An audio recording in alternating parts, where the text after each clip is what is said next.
இப்ப நடக்கிற ஒரு அறிகுறியை நான் சொல்றேன். இந்த நிகழ்ச்சி இங்க நடந்துகிட்டு இருக்கு.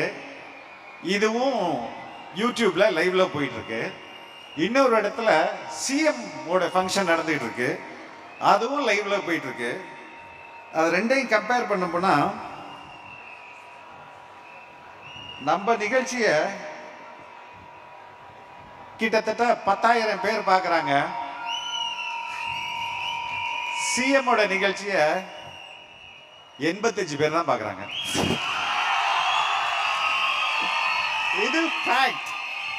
இது உண்மையான ஃபேக்ட். சிஎம் ஓட அந்த ஸ்பீச்சுக்கு மொத்தமா லைக் போட்டதே 15 பேர் தான்.